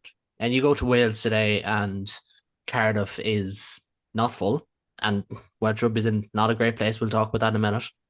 And they're belting out the national anthem, which, forgive me, I don't know the name, but and it's the same everywhere. Even Twickenham gets loud for God Save the King and so on. And then you go to Dublin, and it's like we're playing like Free From Desire 2 minutes before kickoff on a Friday night, and like the national anthem is being sung like a fucking reluctant secondary school students who don't want to be there. And it's I don't want to use the word embarrassed in case I have to dial it back, because that might be too strong. But it is a sense of embarrassment for me. Like when I tune in to the Marseillaise in Paris with the lights and the dimming and like the players belting it out, and like it cut to one player, I can't remember who it was, like full chest and everything, just belting out the national anthem.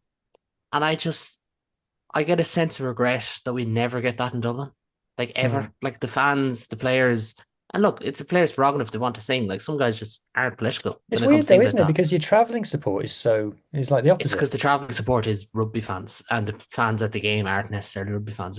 Is the massive difference. The World Cup was phenomenal for it. Like I knew of so many stories of people who'd be like club players who did the 4 games of the pools and things like that, and they've gone to other games, and they are the rugby hotbed in Ireland. But you go to like the Aviva Stadium on a Friday night, and it's, like I've seen 2 or 3 influencers having things up at the game.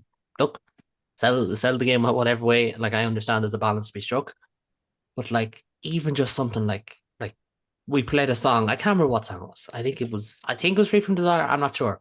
Literally just after the anthems, before the teams kick off. Like you don't need that anywhere else, and I get such a sense of regret about it. I just. And it's annoying because I don't like to be that person bringing it up, but like I'm envious of obviously France, because like you could do that on Broadway and they'd be impressed. But like Murrayfield and Cardiff and Pretoria and Auckland and everywhere else, literally everywhere. My only thing on the France game is that the hacker has got bites to it these days at the moment. It was quite vanilla for a little bit, I think, and these days they've changed it up and it's really working for me. Alan, did you have anything to add on Italy, Georgia? No, I didn't get to watch the game. I got to watch the last like 10 minutes or so, but no, I don't really have too much to say about it, to be honest. Well, that can only mean one thing. Where's my sausages? How many have you got? 11 sausages left? I've got 5 left. There's because you should eat a sausage for every game. Literally talk about anything apart from Wales. That's the part we're on at this stage. Right. Can I just say one thing? Cam Winnett's attempt to tackle Ikitau. That was make a business decision, man. Make a business decision. Game's lost. Yeah, but that's embarrassing though. Just lost the entire game. They look like they trained. all week. That's how bad it was. There's a good couple of players who I could say they had a bad game, or then they've been in poor form and things. But honestly, it's not about players. I was quite disappointed with Sam Warburton and Dan Biggar after the game. Were like, well, the reason they basically said, "Oh, the reason the Wales are doing bad is because they got rubbish players," and I'm like, you'd think former players, former Welsh players especially, like Dan Biggar, someone who literally wrote a book about how much he got abused, would stick up for current players when they're losing. Now I know neither Sam Warburton nor Dan Biggar ever lost 11 Test matches in a row, but I was surprised, and when Sam Warburton's saying like, you have to remember that Sam Warburton's like the son of Gatland, like he owes Gatland everything, and for him to say like, oh, a new coach wouldn't change this, like, well, wouldn't it? Like, it's getting worse constantly. It's a stale environment, is the sense that and like, look, I'm not on the ground. I'm not in Wales. I haven't been to a Wales game, but there's just a bang of staleness. And that stat about Wales's last two games where there was 20-minute red cards and they've conceded, was it 21-0 today six when tries? It was 21-0 today whilst Upper Man, and it was 18-0 last week whilst Upper Man. That's something deeper than it has zero impact on any of their game. It's just like it just continues as normal. It's ridiculous, But I think if Anthony Neely gets worse, and maybe not, like maybe that's just us putting numbers to something and trying to make a solution. But like, I don't know. I just think it speaks to a staleness. Like, ultimately, I'm an Irish voice and it's not a Welsh voice, and your opinion on it trumps everything for me. I think Gatland just has to go. Like I really do. Now I think a lot of people at the WRU have to go. Like I have followed it close enough to know that. And again, that's your remit. Rap Pod will cover it better than I ever could. But I just think because Gatland, with his salary, with his history, with what we know he's like as a person, like he is tetchy. He gets that emotional side. We haven't seen it. Like we haven't seen the progression since the World Cup. They've gone backwards massively. Like, I actually thought the World Cup was really positive for Wales until the second half of the Argentina game. Should have beaten them. Beaten them. Like until the second half of that game. We should have lost to Fiji as well. Well, yeah, that's the other side of it as well. But like, I don't know. I'm disappointed. Like, obviously, knowing the likes of yourselves, like really good regional fans who are very different to, say, just the general rugby fan in Wales. Something has to change. You just can't keep going at this rate. Something has to change, really. Yeah, it's the whole, when the pain of doing the same thing gets worse than the fear of change. And there were people saying like, "Oh, there's no alternative to Gatland." I'm like, oh, eventually, there's going to come a point where there's no it's anything becomes better. And you talk about the WRU, and like I say, probably more than we can talk about on this pod, but the thing with WRU is we changed all the people at the WRU a year and a half ago, and we've got all the same problems. So if we change them all again, then won't change that. I just don't believe that it'll change. I don't think it necessarily helps when you have like players in the press, ex-players. There's snipes. There's snipes after the interviews. There's snipes before the game. There's snipes in the press. There's snipes from the coach to ex-players, and like you just said, ex-players as well. Again, it doesn't feel very cohesive. What interests me is that they had a game plan during the World Cup, which was this kick, chase, defend game plan. With the new rules regarding, they had a scrum, they had line out. So with these new rules where you can't block kickers and stuff anymore, the amount of teams who were turning over balls from kick chase and why I don't understand why Wales aren't trying to utilize that a little bit more at this point and just round the wagons and just start there and then go. You know what I mean? Yeah. Tom Rogers was very good in this game. So he came in. So he's the Scarlets. Everyone says that his future is as a fullback, but he always ends up being on the wing because of wing options. And he was very, very good. And he early in the first half, you could see like he was getting close to the box kicks, and he was. And I actually tweeted from the Scarlets account. Oh, if you half a second earlier, and he's getting these, and then towards the end of the first half, he started getting them, and in the beginning of the second half, he started getting them, and then he got taken off. Now, there was a moment with Tom and Anscombe where Anscombe is on the attack and he gets bundled into touch and he lands on the deck and he has a big go at Tom Rogers and then both of them get hooked at the same time. So I don't know what's gone on there, whether it's just a coincidence or what, but that was odd. And the weird thing is that Grady is the player that Tom Rogers replaced. Two players couldn't be more different for players who play in the same position, completely opposite ends of the winger spectrum.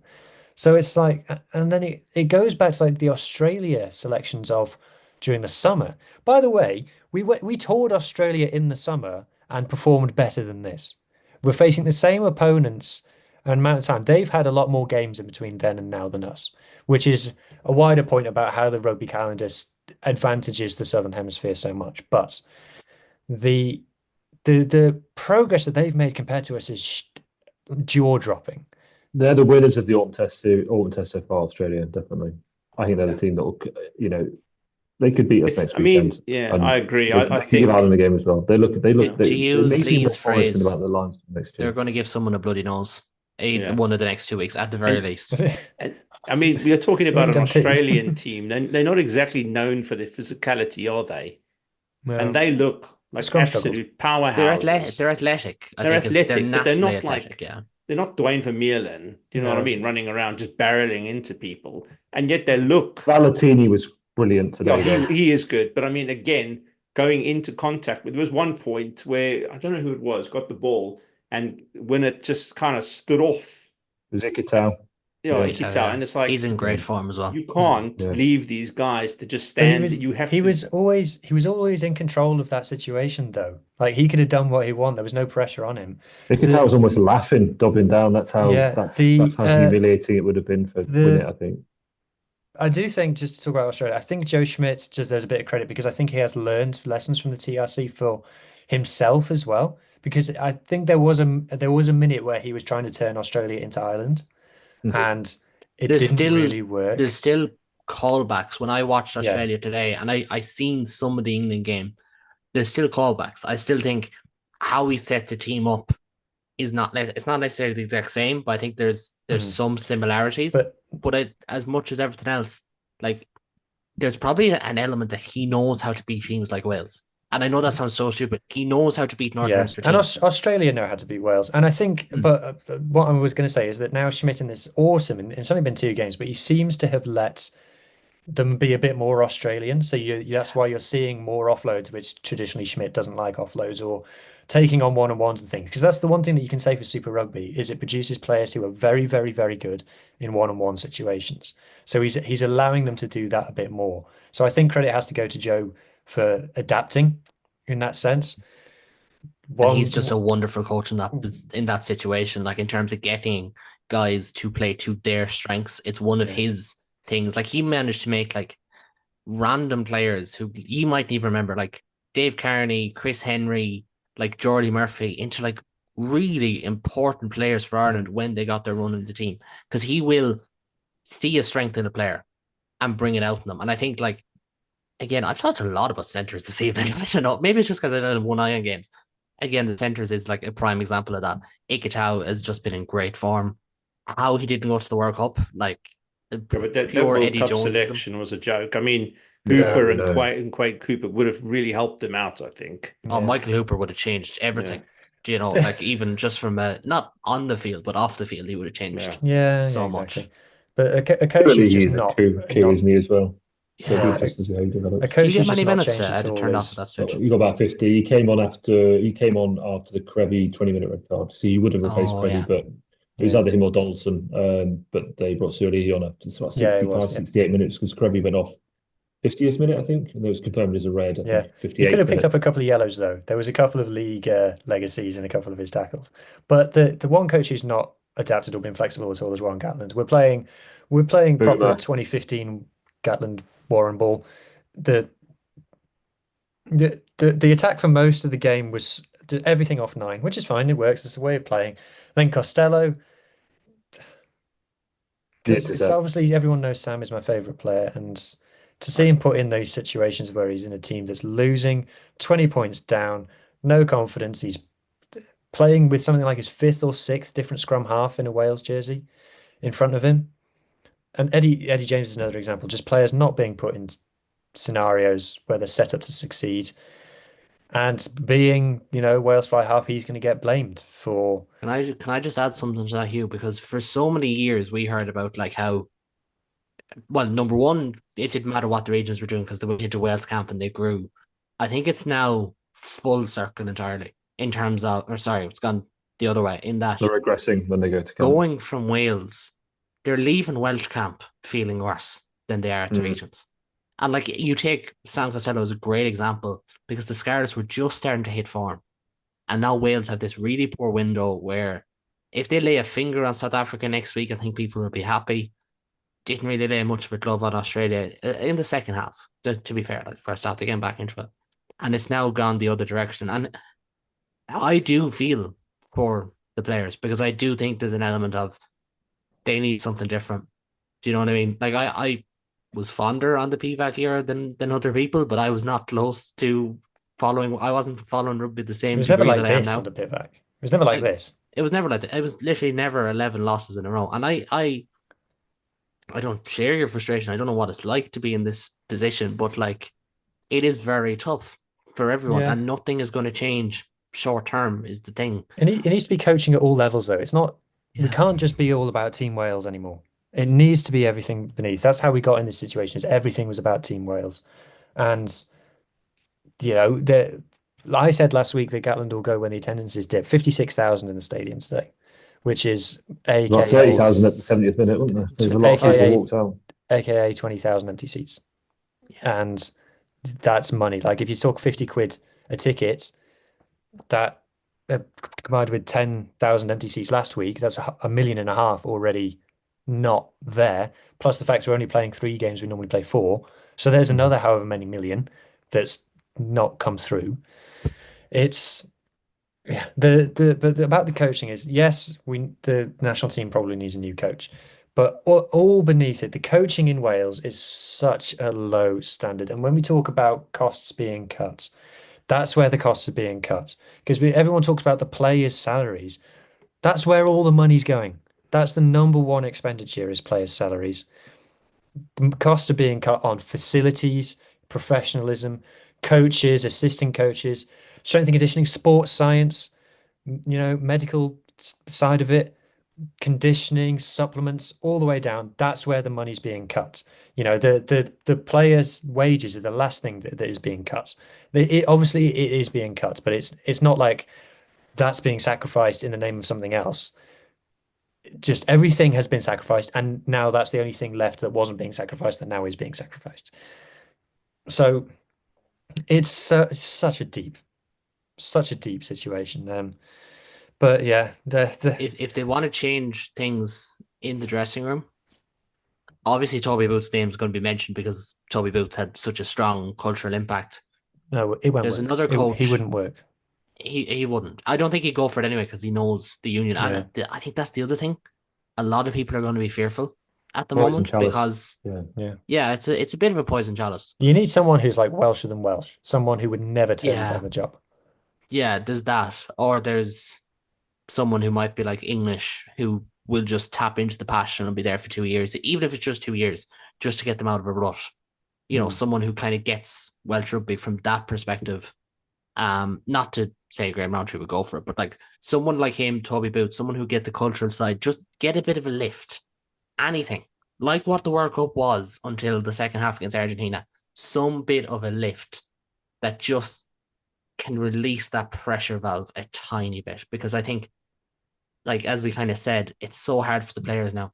It's gone to the point where it is so hard for them to perform, because it's just like you don't want to be the team that's lost 11 games in a row. But on a positive note, it's our third Interpod game that I've played, and we never ever put you guys. We never finish teams off, so there is that to look at. You, the Springboks, we don't ever finish teams off. It's always like, could have done a lot better. So let's get into previews for next week then. So the one thing I'll say is it's very unusual for teams at test level to concede 40-50 2 weeks in a row. So I can see Wales coming out of the South Africa game with some kind of level of respectability, and then all the hipsters will say, I can see what they're trying to do. Yeah, but if you have a consistent team selection with 3 games in a row, you're going to look better in the final game than you did in the first game. That's just how time works. So I don't imagine Wales somehow win, right? That'd be So so funny. so what? So what? Like, well, I'm going to the game, so I hope not. yeah, but so what does that mean? If Wales somehow win, does that mean everything's fixed? Does It that means mean our YouTube comments are going to be so much fun next week. Be a lot of meowing going on. But I think the most interesting aspect of that game, there's a lot of meowing, yes. I'm sorry, you've got me thinking about something else now. I'll tell you off air. The Go on. The most interesting part of this Wales South Africa game for me is what team South Africa are going to pick. So, Alan, who do you want to see? I'd like to see the same team that played this weekend. Maybe a couple of wings or something get rested, but I'd like to see the back line that we had in this last game. So, Manie Lebak, I'd like to see the team: Colby, Arnser, Fassi. I know he wants to get Willie Leroux to 100 tests, so Willie Leroux might play.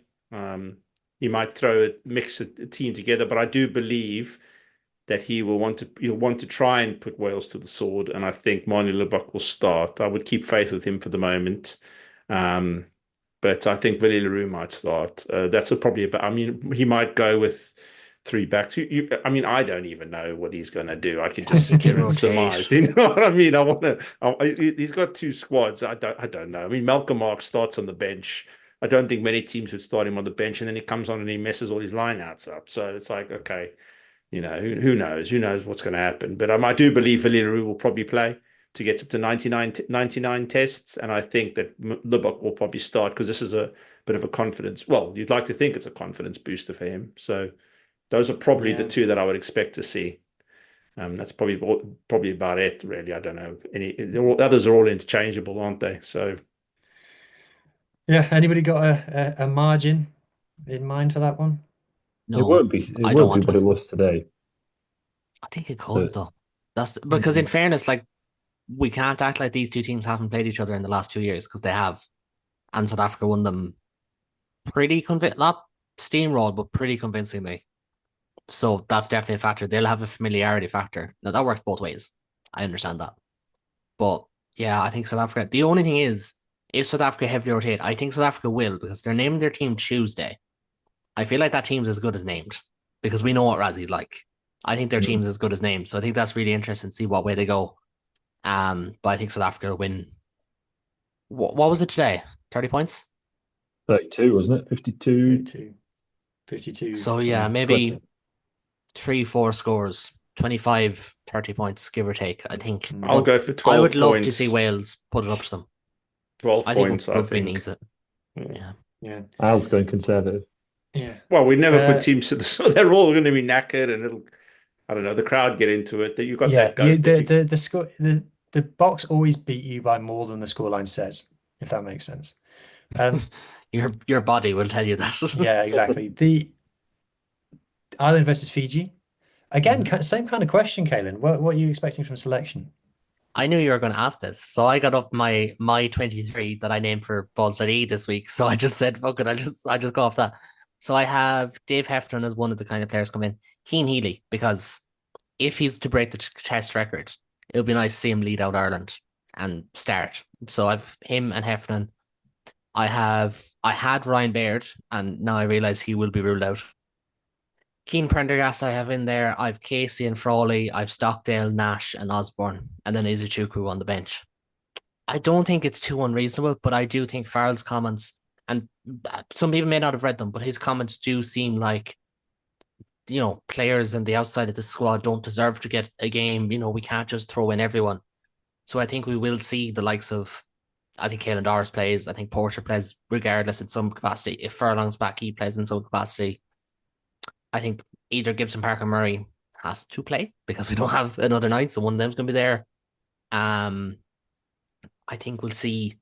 I have Henshaw, McCluskey. I think we'll see Henshaw go again because that gives you a chance to rest Ringrose and to get in another 12 and, and so forth. And I think we probably see I think we see low start. I think we see Byrne probably involved. It's just a weird one because like I want to see Ireland rotate, but my point has never been to treat rugby like the barbarians. And if I came across differently at the start of the show, I do apologize. I'm not saying that. I just think Ireland should have rotated more across the last 2 to 3 years and blooded a couple more players. 6 or 7 more. That's all. So I don't want to see wholesale changes, but I would like to see Asa Chukwu and maybe Gus McCarthy get their debuts. I would love to see Alex Candellen get his debut, but I have no reason to believe that he's still with the squad because he was only in the training panel. Jack Boyle, potentially, but Keane Healy plays, and I won't leave Andrew Porter out of the squad because I think it's too risky. So a couple of debutants, a couple of changes. I'd love to see Stockdale get a run. We mentioned him here on this show when we were just URC, and he was in great form. I'd love to see him get a go, but I think it's going to be a sticky one. I'll be there if I can at all. I'll try and get a little bit of content for rap because it can be tricky with the booming PA. The PA system is like right above the media box, so it's like really hard to get anything in the Aviva. But I'll try and get something for you. But no, I think it'll be a sticky one. I think Ireland won't rotate heavily, or at least as much as people want, but I think they will get the job done. For people who don't know, Fiji beat Spain this weekend. It was 33-19, I want to say, where Spain were Spain were leading early on, but it was 5 tries to 1. So it was Fiji blew them away second half. Does anybody see anything other than a comfortable Ireland win? I don't think it'll be that comfortable. I think it'll be Ireland by 2 scores, I think. Yeah, 10 points is kind of what I'm thinking. I haven't seen the bookies spread yet, so I don't know. But I think maybe around 10 points. I think they'll just do enough. But again, need a response. Italy, New Zealand, what kind of... I think New Zealand rotate, and New Zealand win by about 30. Heavily rotated New Zealand, 50 points. Last game of the year for them. Yeah. You think it'll be 50, Alan? I reckon New Zealand will get 50 points easily, yeah. They might score 50. They just might concede 10. They'll concede a few. Italy are looking to me like a team that's learning a new system, and they're just like focus on the system, and all the players are like, remember what we were told to do. And maybe that's kind of another downside of having such a heavy Benetton influence on the squad, is they're all like, is it the Benetton move or the Italy move that we're supposed to be doing? And I'm not saying they're all stood there gormless, but if you have like that half a second of hesitation, maybe that's explaining why they're looking like less good than they did in the Six Nations. But yeah, I'm not sure if New Zealand will rotate because it is the last game of the year, but you never know. I can see DMAC getting a start, for example. But yeah, I agree. I think it should be comfortable for New Zealand. Haven't seen anything get hurt last night? Or am I forgetting? I think Geordie got hurt. Did he get hurt? I think so, yeah. He's been excellent. I think he's gotten a lot of stick, Geordie Barrett, from New Zealand fans and Southern Hemisphere fans. I think he's been great this year. I think he's been one of their best players. But anyway, and then, Ben, the unquestionable big game of the weekend is Scotland versus Australia. Yeah. You got to be nervous. Go back to it. I am nervous because there's 2 things. I'm not sure who's going to replace Dempsey at the back at 8. I think it's without him, it's difficult. I don't know who's going to play 9. I just don't think the scrum halves have been again on form. George Horn was okay yesterday. Dobie came on, was okay. Ben White, we've had this conversation, isn't starting for Toulon at the moment, so came in a little bit rusty. The big decision is going to be who plays fullback, whether it's TJ or whether he reverts to Kinghorn now that Darcy Graham and Duhan are both fit. I think that's the big decision for Tooney this week is the 11, 14 and 15, because TJ can't play on the wing, but Kinghorn can. But I don't think you can drop Darcy, and I don't think you can drop Duhan. So I think it will be a toss-up between TJ and Kinghorn at 15. I'm really excited to see Tupelotu and Hugh Jones up against Ikitau and Suolihi, because it will definitely be Suolihi now starting at 13 because Crevy's going to be banned. I think he might get banned for quite a long time after what happened today. I think you could be looking at 4 or 6 weeks because it was a bad one. I thought we didn't really cover it earlier, but it was high, no attempt to dip, didn't really wrap. I think Crevy's got a bit of form for that type of rugby league tackle, so I think he's going to be out for a little while. Yeah, I think Nick White, he seems to be again another evergreen player at 9, and I just think he's got the smarts, and he had the smarts over us the last time 2 years ago when Australia won a narrow game. 2021 when I went, again, a narrow game. We don't the games between us, apart from the battering we gave them, I think in 2017 when our all favourite commentator John Barkley and Johnny Gray were scoring for fun. I think we won 51-21 or whatever it was. Yeah, I think it was you do have good 2017. form over Australia. You We've are a only bit of a lost bogey them team for them. twice. We've only lost them twice, 2015 and 2022 in the last 10, 15 years, I think. We beat them in 2013 or 2011 in the pouring rain in Newcastle, New South Wales. It was like 9-6. Greg Laidlaw was playing. It was horrible, horrible weather. It was pre-World Cup. I think it was probably 3 to 4 weeks before the World Cup started down there. But I think it'll be a clash of the centres next Sunday. I think Ikitau, Suoli up against Jones and Tuipulotu. I'm really excited to see how that unfolds. That'll be fun. I think it's going to be a one. It's going to be a one-score game. It's going to be a Who's it going to be? Which way? We're going to win by 5.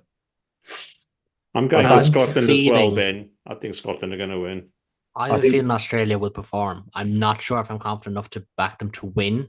Just because they made a lot of changes, they'll have to make a lot of changes again if they're kind of full strength. So, and like certain guys have got a lot of minutes, but I feel like they will perform. Yeah, I think we managed to rest most of our players this weekend. I think Australia are mentally in a very good place. Yeah, but so are we. I think at the same point. I think 12 of our 15 players are 15 are nailed on. I think our back line is nailed on. Australia still have a game record against Scotland as well. Sorry, Joe Smith has a great record against Scotland. He's only lost once in all his meetings. So that'll be 2017 Six Nations. 2017, yeah, that was a very different Irish team. 26, yeah, it was. Tommy Seymour scored a couple of tries that day. Greg Laidlaw nailed a penalty and beat his 5'8" chest Dunbar. I could be wrong, but I think Alex Dunbar scored off a shortened lineup. He did. So he was the 12 at that point because Hugh Jones had just come into the squad in that season, and it was a very different Scotland team, and again, very different Irish team. But I think, not as different as you think. Australia are in a very positive mindset now, and they've really got they're on the crest of a wave, but they've also got a game after this. So, and they haven't rotated that much. Now, they rotated a bit this week, I think. They made like 6 changes this week. Okay, fair enough. So I don't know. If they win, if they beat Scotland, I don't think they'll beat Ireland. Yeah. But I think they have a better chance, not a better chance of beating Ireland. I think they have a better chance of putting up a performance that makes you stand back against Ireland because of the Joe Schmidt thing. And Australia's record against Ireland is fairly decent in the last couple of meetings. And there's the Joe Schmidt factor, and there's a Will Skelton factor. Will Skelton does not lose to Irish teams historically. Now he may not be released because it's on top 14 weekend. They might be like, no, come back. But Roger could do something really funny and be like, no, play against Ireland, which would be great. Okay, then. Okay, lads. This has probably been a long one, so we've got to draw it to an end. If you've made it to the end, thank you, congratulations, and you've got no excuse for not subscribing. We'll send you some hampers out. Yeah, drop your postcode. Comment if you have made it to the end. Comment hamper underneath, and then there we go. Promise nothing. So we will heart the comment. We will heart the comment. We might even screenshot it and put it on Twitter. So thank you to the Rugby ABC. Thank you to producer Lee, as always. And we shall speak to you again next week. Cheers. Cheers.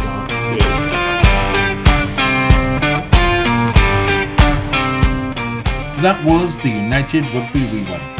Please rate, review and share us on socials if you can. And join us next week for more of the same. And until then, enjoy your rugby.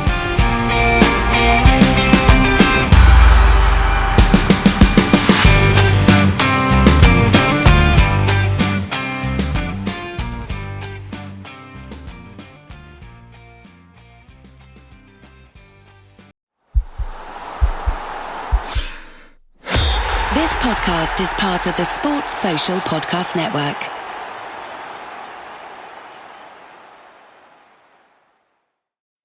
Oh, the car from Carvana's here. Well, will you look at that? It's exactly what I ordered. Like, precisely. It would be crazy if there were any catches. But there aren't, right? Right. Because that's how car buying should be. With Carvana, you get the car you want. Choose delivery or pickup, and a week to love it or return it. Buy your car today with Carvana. Delivery or pickup fees may apply. Limitations and exclusions may apply. See our 7-day return policy at Carvana.com.